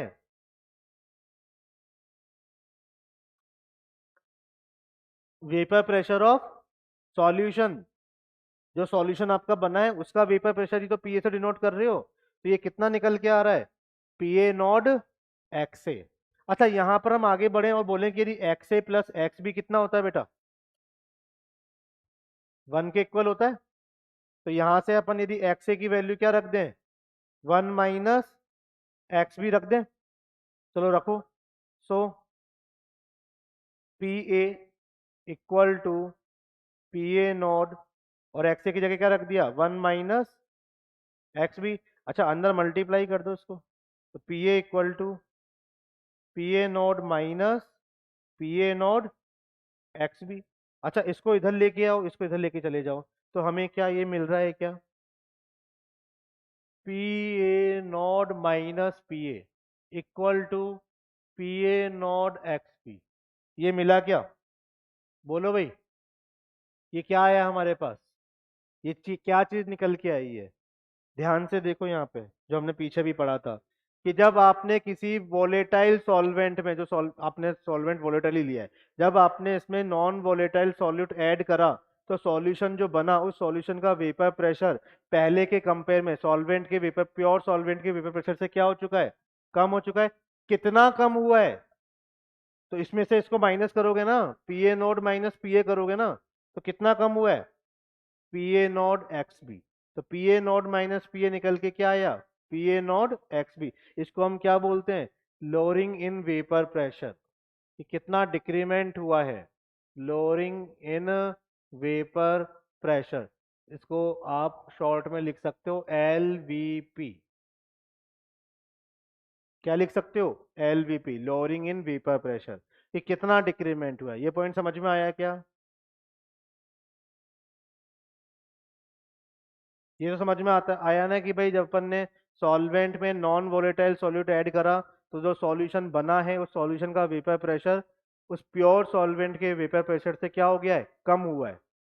कम क्यों है, समझ में आया? कितना कम हुआ है वो ये आ रहा है। ठीक है। अब इसी पी ए नोड को यदि मैं डिवाइड कर दूंगा इसमें, P A not minus P A upon P A not, ये किसके इक्वल आ रहा है? X B. अच्छा, ये किसको रिप्रेजेंट करेगा? जब आप किसी पर्टिकुलर टर्म को डिवाइड कर दिया आपने इसमें, ये तो आया था अपना lowering in vapour pressure P A nought minus P ए। अब इसमें अपन ने पी ए नोट का डिवाइड कर दिया, तो ये क्या बताएगा? कि रिलेटिवली कितना कम हो रहा है उस प्योर सॉल्व। देख किससे रहे हो आप कम? प्योर सॉल्वेंट के वेपर प्रेशर से तो देख रहे हो। तो पी ए नोट को जब आपने डिवाइड कराया तो आप क्या बता पा रहे हो यहाँ पे? किसको रिप्रेजेंट करेगा ये रिप्रेजेंट कर रहा है आपका रिलेटिव। किसको रिप्रेजेंट कर रहा है? Relative lowering in vapour pressure, जिसको हम बोलते हैं शॉर्ट में क्या? Are L V P. क्या बोलते हैं शॉर्ट में? Are L V P. ये पॉइंट समझ में आया कि रिलेटिवली कितना कम हुआ है? ठीक है। जैसे मान लो यदि अपन बोले कि एक बच्चा है जिसके मार्क्स 90 नंबर आए हैं, जिसके हाई से परसेंटाइल निकलती है ना। परसेंटाइल कैसे निकलती है? कि भाई सबने जितने पेपर दिया जिसके सबसे ज्यादा मार्क्स आए, वो 100 परसेंटाइल। अब उसके कंपेयर में बाकी सब बच्चे किस तरीके से नंबर लेके आ रहे हैं। जैसे किसी की परसेंटाइल 99 परसेंटाइल, इसका मीनिंग क्या है कि जितने बच्चों ने पेपर दिया उसमें से 99% बच्चे उससे क्या है, पीछे हैं। इसका मीनिंग यही तो है। क्लियर है? तो वो क्या निकाला अपने, डिक्रीमेंट निकाला ना। अब कंपेयर करूंगा तो उसी का क्या करूंगा, डिवाइड करूंगा कि रिलेटिवली कितने कम हो रहे हैं। तो वही सेम कहानी यहाँ पर हम देख रहे हैं। ठीक है क्या? न्यूमेरिकल पर्पस के लिए इसको थोड़ा सा अपन और डिफाइन कर सकते हैं कि यदि अपन, बताओ ये आपका एक्स भी क्या होता है, मोल फ्रैक्शन ऑफ सॉल्यूट। तो N B upon N B plus N A होगा। इसको रिवर्स कर दो तो पी ए नोड अपॉन क्या हो गया, P A not minus P A equal to N B plus N A divide by N B. इसका देखो करो, डिवाइड करो तो क्या हो जाएगा, P A not upon P A not minus P A equal to 1 plus N B upon N A upon N B. ठीक है, इस वन को इधर लेके आ जाओ तो P A not upon P A not minus P A -1 equal to N A upon N B. Solve करो इसको तो पी ए नॉट, ये अपने एलसीएम ले लिया क्या, P A not minus P A, तो ऊपर क्या आ जाएगा, P A not minus P A not और माइनस माइनस क्या हो जाएगा, plus P A N A upon N B. क्या यहाँ से आपका पी ए नॉट से पी ए नॉट कैंसिल हो गया, आपका क्या बच रहा है, पी ए बच रहा है ऊपर, P A upon P A not minus P ए। इसको फिर से क्या कर दो, रिवर्स कर देते हैं यदि अपन, तो क्या मिला मुझे, P A not minus P A upon P A equal to, इसको भी करोगे N B upon N A. ये कोई relative lowering in vapour pressure नहीं है, नहीं है। यही होता है आर एल वी पी। तो क्योंकि रिलेटिवली आप किससे देखोगे, जिससे आपने कंपेयर किया है, किससे किया है, सॉल्वेंट के वेपर प्रेशर से। ये आपका आर एल वी पी नहीं है, ये केवल आपका यूज किया जाता है न्यूमेरिकल पर्पस से। न्यूमेरिकल सॉल्व करने के लिए हम इस पर्टिकुलर फॉर्मूले का यूज करते हैं, for numerical purpose only.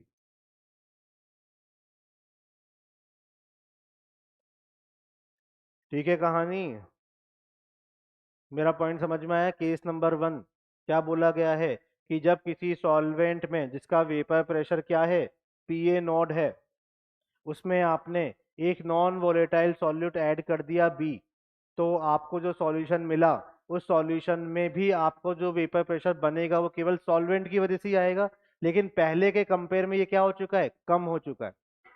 Clear है? अब वेपर प्रेशर ऑफ सॉल्यूशन कितना आएगा, तो वो कितना आ रहा है, पी ए नॉट एक्स है। कितना कम हुआ है, तो P A not minus P A कितना आ रहा है, पी ए नॉट एक्स भी। रिलेटिवली कितना कम हो रहा है, तो P A not minus P upon P A not किसके इक्वल आ रहा है, एक्स बी के इक्वल आ रहा है। क्लियर है?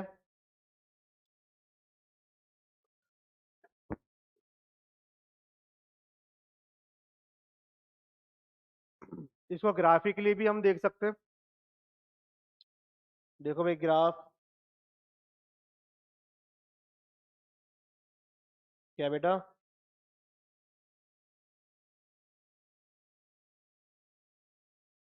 नहीं मैं भी थक गया हूँ, ऐसा नहीं है, लेकिन पॉइंट यार ये है ना कि देखो मैं खुद नहीं चाहता कि मैं तुम्हें वो चीज़ कर रहा हूँ जिसमें तुम्हारा इंटरेस्ट ही ना हो लिखने से, लेकिन मेरे साथ दिक्कत है। मेरे सिलेबस यदि एक अभी अपने जाने से पहले सॉल्यूशन नहीं हुआ ना, तो जो क्वेश्चंस राहुल सर से पूछे गए ना वो मुझसे पूछे जाएंगे, क्योंकि उनका भी सिलेबस धीमे चल रहा था ना। क्योंकि जो लेक्चर 12 में होना था वो 4 लंबा हो गया था। अब मुझे बोला है कि सॉल्यूशन कराना है, मैं भगा नहीं रहा हूँ, ऐसा नहीं कर रहा कि भगा के पढ़ाने की कोशिश कर रहा हूँ, लेकिन मैं चाहता हूँ कि कम से कम इतने पर्टिकुलर जब आप जाओ यहाँ से 4 तारीख को, तब हमारा सॉल्यूशन या तो खत्म हो चुका हो या ऐसी कंडीशन तक पहुंच चुका हो कि आपका कुछ पार्ट रह भी गया हो तो उसका कोई मीनिंग ना बचे। ठीक है, इसलिए मैं करा रहा हूँ, मेरा कोई मोटो नहीं है अभी तक जो मुझे बोला गया है, अभी 4 तारीख तक, तब तक तो हैं हम। बिल्कुल करेंगे। हैं जी। डीपीपी का डिस्कशन करेंगे बेटा। हाँ मैं ही करेंगे, और कौन करेगा। अभी क्या बोल रहा हूँ मैं तुझे, मुझे नहीं पता। देखो भाई यहाँ पर वेपर प्रेशर, वेपर प्रेशर की हम बात कर रहे हैं, कल भी तूने सेम क्वेश्चन पूछा था, आज भी तो सेम क्वेश्चन पूछ रहा है। क्या चाहता है, नहीं पढ़ाऊँ। मन में शंका है क्या। यहाँ पे देखो भाई, यदि अपन बात कर रहे हैं वेपर प्रेशर और मोल फ्रैक्शन के बीच में ग्राफ खींचे, यहाँ पे अपन बोल रहे हैं कि एक्स की वैल्यू कितनी है, 0 है। क्या है, 0। तो जब एक्स यहाँ पे 0 होगा तो पी ए क्या हो जाएगा, 0 हो जाएगा। यानी वेपर प्रेशर ऑफ सॉल्यूशन क्या होने वाला है, 0 होने वाला है। लेकिन जब एक्स की वैल्यू 1 होगी, यानी केवल क्या प्रेजेंट है, सॉल्वेंट प्रेजेंट है, तो उसकी वजह से वेपर प्रेशर क्या आता है, पी ए नोट। ये चाहो तो आप यहाँ फॉर्मूले में रख के भी देख सकते हो, एक्स की वैल्यू 1 रख दो तो पी इक्वल टू क्या आ रहा है, पी ए नोट। तो जो ये आपकी लाइन है, स्ट्रेट लाइन, ये किसको रिप्रेजेंट करती है, यही आपकी रिप्रेजेंट करती है किसको, वेपर प्रेशर ऑफ सॉल्यूशन को। हाँ जी बोलिए। हाँ ये स्ट्रेट लाइन ही होगी। क्या बोलते हैं इसको, पैराबोला। स्ट्रेट लाइन ही तो है ना। कंफ्यूज करते हो तुम मुझे भी। लिखो भाई जल्दी लिखो।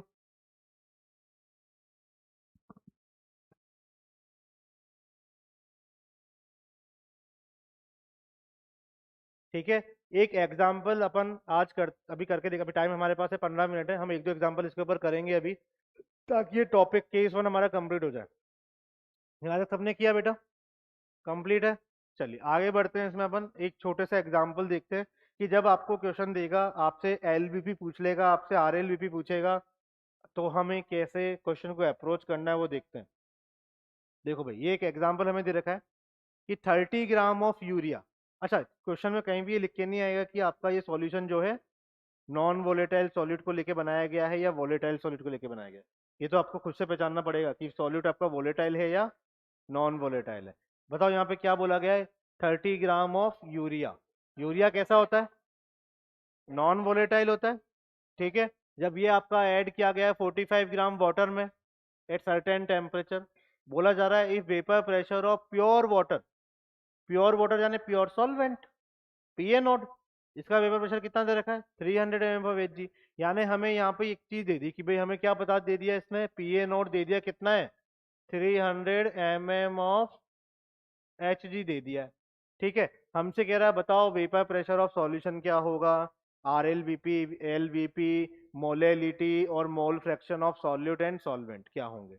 ऐसा करते हैं, मैं स्टार्ट करता हूँ पीछे से, क्योंकि बिना मोल फ्रैक्शन निकाले हम आगे नहीं बढ़ पाएंगे। तो सबसे पहले अपन क्या करते हैं, चलो सबसे पहले तो अपन मोल निकालें कि यूरिया के मोल। तो यूरिया के मोल क्या आएंगे बेटा, 30 ग्राम यूरिया है, इसका मॉलिक्यूलर वेट कितना होता है, तो इसका कितने आ गए भाई, हाफ। यदि अपन बात करें वाटर की, वाटर का वेट कितना दे रखा है, 45 ग्राम, मॉलिक्यूलर वेट कितना होता है, 18, है ना। इसको सॉल्व करोगे तो कितना आ जाएगा ये, 5/2। कोई दिक्कत तो नहीं है। तो जब ये हमें पता लग गया तो मैं बताओ मोल fraction of urea, mole fraction of solute, है ना, कितना आ जाएगा भाई, 1/2 अपॉन 1/2 प्लस, कितना आ रहा है बेटा, 1/6। अच्छा, यूरिया का 1/6 आया है तो क्या मैं वाटर के निकालने के लिए फॉर्मूला थोड़ी यूज करूंगा, 1 में से क्या कर दूं, माइनस, कितना आ गया, 5/6। क्लियर है। यूरिया आपका क्या है, सॉल्यूट, वाटर आपका क्या है, सॉल्वेंट। कोई दिक्कत है क्या किसी को। चलिए, ये तो हो गया एक क्वेश्चन। अच्छा अब यहाँ पे आ जाते हैं वेपर प्रेशर ऑफ सॉल्यूशन, पहले वाले पे आ सकते हो, अब तो कोई दिक्कत नहीं है। तो वेपर प्रेशर ऑफ सॉल्यूशन किसके डिनोट करते हैं बेटा, अपन पीए से यहाँ पे, और पीए इक्वल टू क्या आएगा, पीए नॉट एक्स है। बताओ पीए नॉट कितना है, 300 और एक्स ए यानी mole fraction of solvent. X A क्या बताता है? Mole fraction of solvent. कितना है मोल फ्रैक्शन ऑफ सॉल्वेंट? 5/6। कितना आ रहा है बेटा ये आपका? 250। देखो पहले सॉल्वेंट का कितना था? 300। जब आपने नॉन वोलेटाइल सॉल्यूट ऐड करा तो क्या हो गया? सॉल्यूशन का वेपर प्रेशर कम हो गया है, 250 हो चुका है। ठीक है। सेकंड, तो हमें ये जो कितना कम हुआ है, L V P, lowering in vapour pressure, यही बताना है। ये क्या होता है बेटा आपका? P A not minus P ए को ही हम क्या बोलते हैं? Lowering in vapour pressure. कितना हो गया भाई? 50 हो गया। या तो ये लिखो या फिर पी ए नॉट एक्स भी से लिखो, एक ही बात है। 300 इंटू 1/6 करोगे तभी पता लग जाएगा कितना आएगा, 50 आना है। तो आपके ऊपर है आपको किससे लिखना है। तो 300 माइनस 250 कितना आ गया बेटा? 50। ये एलबीपी आ गया। अच्छा इसमें एक और बोला गया है, आर एल वीपी। अच्छा आर एल वीपी आपका क्या है बेटा? P A not minus P A upon P A node, किसके इक्वल है? एक्स बी के इक्वल है कि नहीं है? और एक्स बी कितना है? Mole fraction of solute 1/6।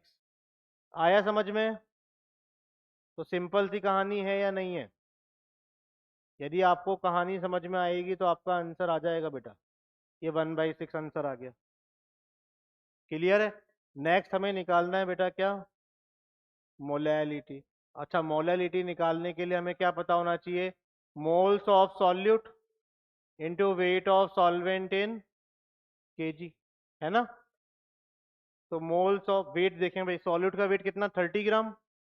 इसका मॉलिक्यूलर वेट कितना? 60। सॉल्वेंट का वेट कितना? 45 ग्राम। केजी में करोगे तो 1000। क्लियर है? सॉल्व करो तो ये कितना हो जाएगा? 2 टाइम्स हो गया। तो ये मोलिलिटी कितनी आ गई भाई? 1000 डिवाइड बाई 90 यानी 100/9। क्लियर है? कोई दिक्कत? सिंपल सा क्वेश्चन था, जो बोला गया वो करते गए, जो दे रखा था उसका यूज किया है। ठीक है, नोट करिए अगले एग्जाम्पल को क्या आपको करना है। आपको ही करना है भाई अगला एग्जाम्पल, होमवर्क नहीं करेंगे बेटा।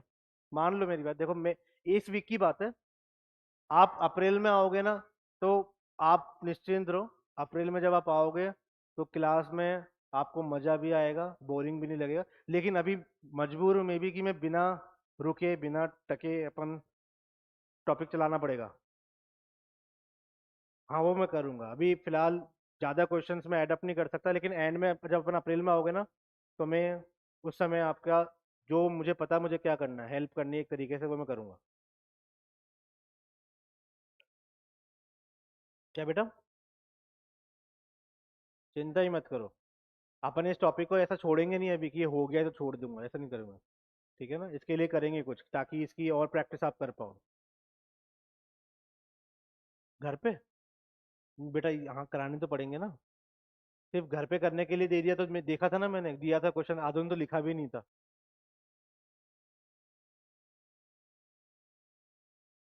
अरे सारथी तो डाउट से करने के लिए है ना, अब तुम सारी चीजें वहां पूछ लोगे तो फिर मेरा रोल केवल थ्योरी का हो जाएगा।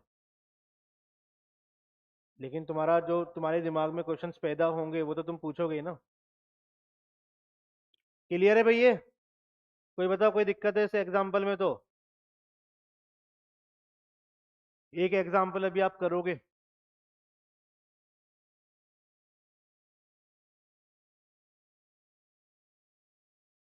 समझ सकते हैं, सुबह 7 बजे आए हो, थक जाते हैं। हाँ कुछ तो 7 बजे नहीं आए? कल आएंगे? अच्छा कल आएंगे, 8:45 पे आएंगे। कल आ जाना भाई। ठीक है ना? 7 बजे कल मत बोलना मुझे, हमें तो पता ही नहीं चला सर, हमें तो मैसेज भी कल भी नहीं आया था, आज भी नहीं आया सर, डेली मैसेज करवाया करो सर।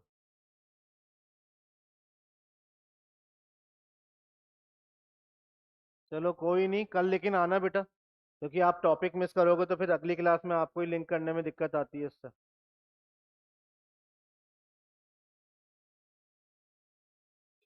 बढ़े आगे।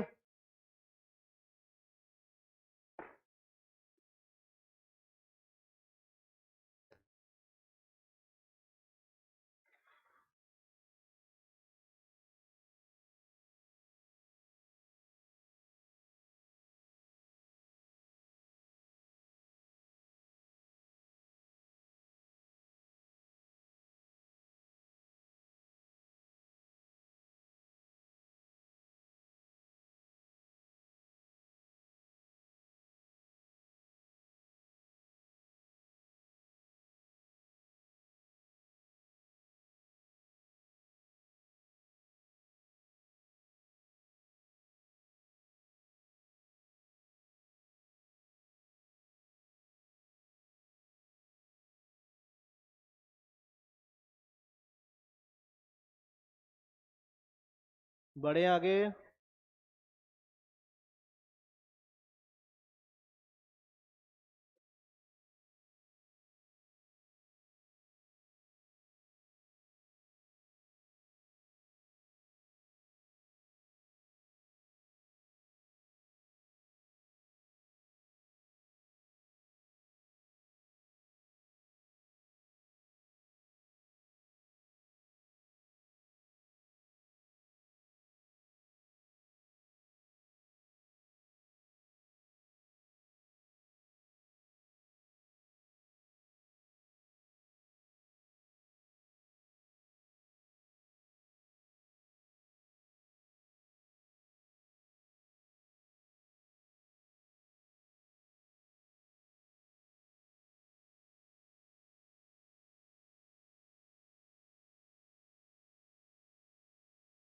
लिखा भी सबने?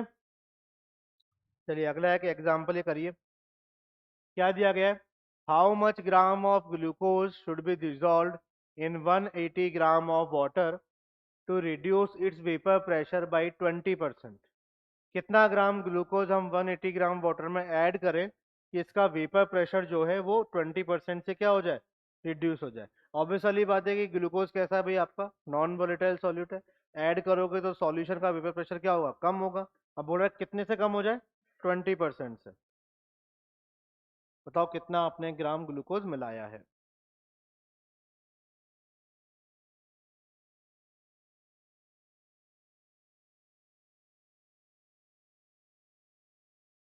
करो ना, ऐसे देख क्वेश्चन को निहारने से थोड़ी आंसर होता है। निहारो मत, अपना लिखो, पेन चलाओ, फॉर्मूले देखो, उसमें वैल्यू चेक करो। चेक करते हैं कि 36 ग्राम आएगा कि नहीं आएगा।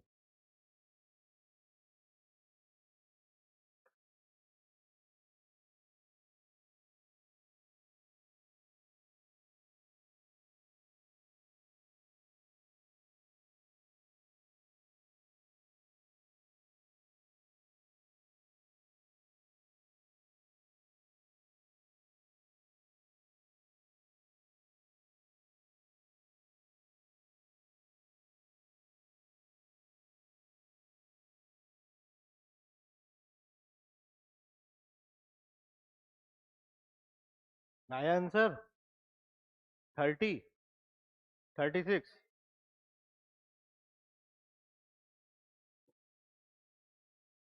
हाँ भाई इधर आ गया आंसर। कितना आया?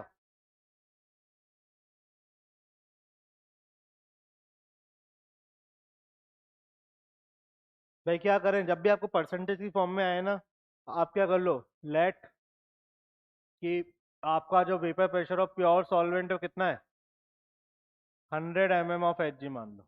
कितना मान लो, 100 मान लो। ठीक है, तो वेपर प्रेशर ऑफ सॉल्यूशन कितना हो गया, ये 80% से रिड्यूस हो गया, यानी कितना हो गया, 80, सॉरी 20% से रिड्यूस हुआ है, तो कितना हो जाया होगा, 80 mm ऑफ एच जी हो गया होगा। बोलो। ठीक है, आपको वो एक्स की कैलकुलेशन करने में दिक्कत ही नहीं करनी चाहिए, सिंपल ये लिख लो। अभी क्या बोल रहा है हमें, तो सिंपल फॉर्मूला लगा दो यहाँ पे। अच्छा अपन यहाँ पे ये फॉर्मूला लगा दें, कोई दिक्कत थोड़ी किसी को, P A not minus P A upon P A equal to N B upon N है। ये ज़्यादा बेटर है हमारे लिए करना। बताओ P A not minus P A कितना हो जाएगा, तो 100 - 80 डिवाइड बाय 80 इक्वल टू, बताओ ये क्या है, सॉल्यूट, तो सॉल्यूट के मोल निकाल लेते हैं। एन ए क्या हो जाएगा, 180 डिवाइड बाई 18, कितना आ जाएगा, 10। ये कितना हो गया, 20/80 equal to N B upon 10। तो बताओ एन बी कितना आ गया, 10/4, 10/4। तो बताओ वेट ऑफ ग्लूकोज क्या आ जाएगा, इसके मॉलिक्यूलर मास से मल्टीप्लाई कर दो। मॉलिक्यूलर मास कितना बेटा, 180। तो कितना हो जाएगा भैया आपका,